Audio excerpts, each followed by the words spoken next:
The London Gibson Garage got another exclusive signature model. If you guys remember correctly, when they first launched on February 24th in 2024, they had a special Noel Gallagher signed 78 Les Paul Custom that had the uncovered pickups, the cream plastics, looks like some sort of a mini toggle switch on there. But those were done to celebrate the opening of the garage with a highly celebrated UK artist. But what was always unique about this run is the fact that it was technically just a custom order batch of guitars rather than an official signature model. As far as the COA goes, it was still present on the original box tag and officially signed by the artist. But on top of that, all the proceeds went to Teenage Cancer Trust. So to celebrate the first year anniversary of the UK Garage, they did this again with 20 Johnny Marr Signature Les Pauls. I think it's really cool that they shared some photos. You can see them all on the same rack. But it's based on a 1984 Gibson Les Paul Standard, which I found rather fascinating. He had initially picked this one up in 1984 at the A1 Repair Shop in Manchester. He used this guitar during his time with the Smiths. He also used it with the Pretenders, Brian Ferry, the Talking Heads, Modest Mouse, among many of others. But shortly after getting it, he outfitted it with a Bigsby. He put some Seymour Duncan pickups in it. But from what I can see here, yeah, that just looks like a regular 84 Standard, not a prehistoric or anything like that. So you'd likely have a 3-piece top with a 9-hole weight relief body and back to a mahogany neck with a rosewood fretboard. So here's what they custom ordered. We put a Bigsby on it, but made it still look modified by having stop bar studs in it. We've got the uncovered zebra bobbins, and it does appear that they put the 3-piece top on it, at least from this particular photo. You can very clearly see that seam line right there, so very cool for an 84 to be officially reissued. Whereas normally Gibson would never think about reissuing that particular year, but just like the Noel run, he signed it on the back of the headstock, all 20 of them, and this was a fun touch. Most custom shop guitars don't have the Made in USA stamping unless it happens to be a reissue. Like sometimes you'll find on the 74 RI Customs. So that was a nice little attention to detail thing that they did there, but then you just have your regular CS style stamping of a serial number. But on top of all this, the instrument has also been aged, so it's got the Murphy Lab treatment for the finish checking. Now, as far as getting the Gibson logo right, no, they didn't. That just looks like their regular 70s style one that they sometimes throw on it. Whereas if you look at this photo, it looks like it had the more blocky Gibson logo. Zoomed in would look something closer to this. But alongside the guitar, they also released some merchandise. So you've got them there about to smash the guitar. You got the same thing on a hat, and then just a regular Gibson hoodie.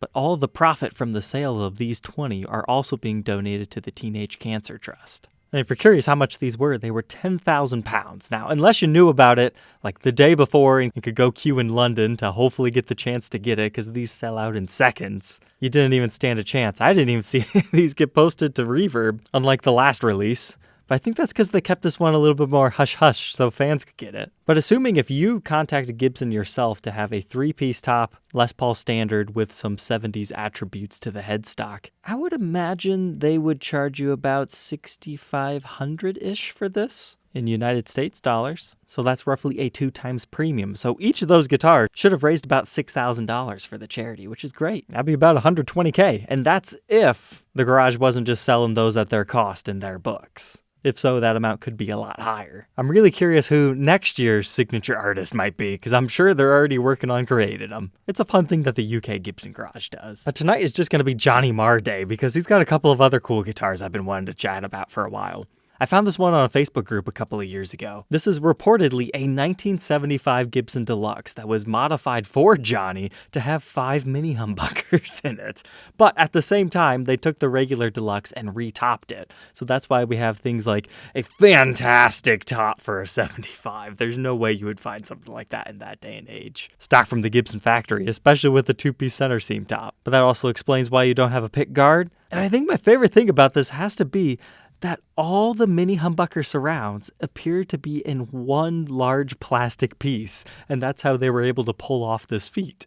But just in general, having 5 mini humbuckers in a guitar is ridiculous, and I love it. I'm sure there's some fancy stuff going on with our controls. Maybe this is a secret 5-way toggle switch or something. But if you had any doubt to this being a 70s Les Paul, look closely on the edge. You can tell it does have the pancake body, so I would be inclined to believe this story. I would love to experience that guitar. Now, the reason why I can completely believe that story is he also has this really absolutely insane Stratocaster that he calls the Spirit Strat. Now, at first glance, this looks like some sort of a 70s Fender that has been so ridiculously highly modified. I love it. Let's count them together.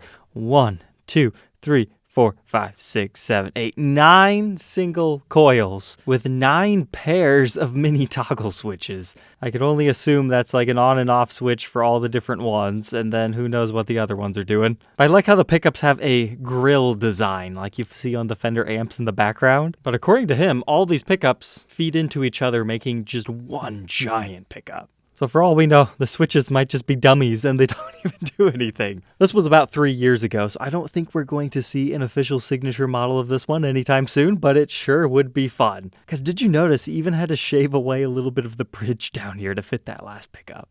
But hey, we've got a little bit of time left tonight. Let's do some guitar hunting on Reverb. This was listed as a studio custom Heritage Cherry Sunburst. Now, unfortunately, I think that's just a miscategorization when making the Reverb listing, because this is just a full-on Les Paul custom. It's my favorite kind of Cherry Sunburst. It has that really dark edge to it. It's not bright and clowny, and then it transitions into that yellow beautifully, especially when you still have insanely clean gold hardware like on this example. But the reason why I had to click on this one is from far away, it almost looked like there was a signature or a sticker or something on there. But no, sure enough, that's just an interesting wood grain phenomenon. Similar to how on that root beer burst that we just recently documented, that it has this kind of dark spot right here. I was surprised to see comments saying, oh, I don't like that about that guitar.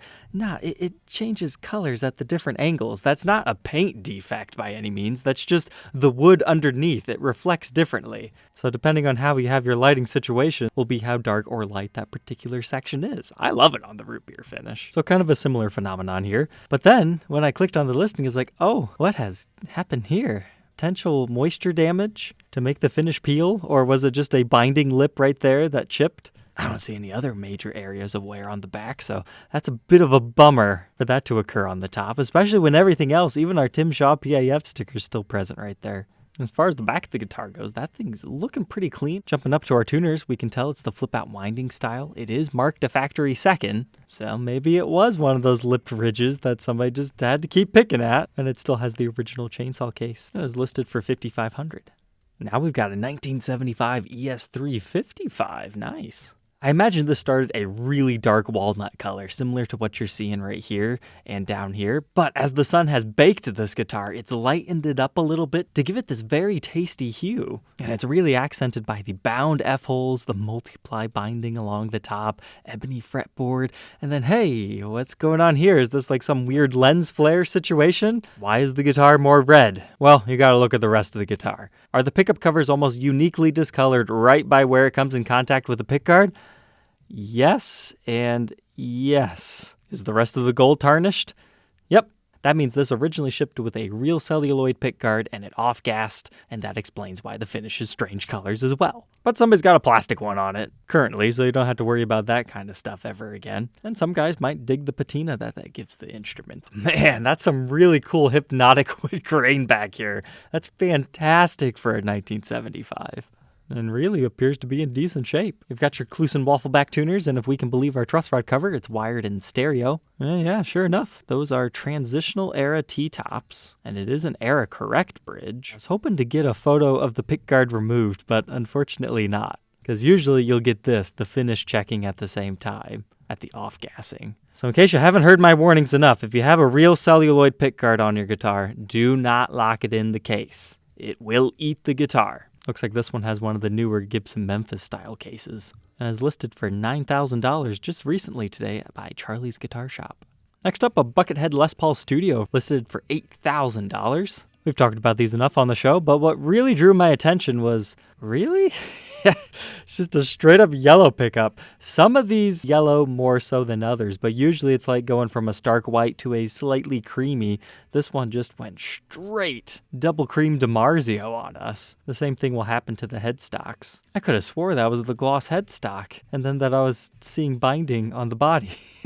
That one must have been polished or something. Yeah, you can see this one was played a lot. So naturally on the neck, the sweat absorbs into the white finish and discolors it, and then it buffs it into a semi-gloss. But yeah, when reviewing the body, that is one of the Studios. It does not have the binding on top, as you can very clearly see in this photo. Despite its player's great condition, you still have the plastics on the back plates. And if you hate this enough, there are companies out there that sell stickers that you can put over top of the bobbins if you want to make it white again. And lastly for tonight, check out this Flying V custom shop. Flying V Customs are pretty cool in general, but to see a white one with the black layering and then somebody's modified it even further to have uncovered Seymour Duncan pickups in it, and then the original white finish has aged just enough to make it a two-toned white where you get a little bit of creaminess and then the stark white of your 58 style pickguard. This thing is just insanely cool. I wish we had more than just one photo of it. I'd like to see the custom shop whip some more of these out just with a classic antique finish to start with. This one was actually made in the era when they were still doing this 58 body style but with mahogany construction, so it makes it not as expensive. Because today, to get a V spec'd out like this one, you'd have to go to the Carina ones, which are $10,000, and then ask them to paint it white. But this one's a pretty early Flying V Custom from the year 2003. He's still got the original pickups, and he is asking $4,200. I don't see that one staying on the market for too long. But alright, Troglodytes, I hope you enjoyed learning about these guitars tonight, and we'll catch you tomorrow on the next one. Take care.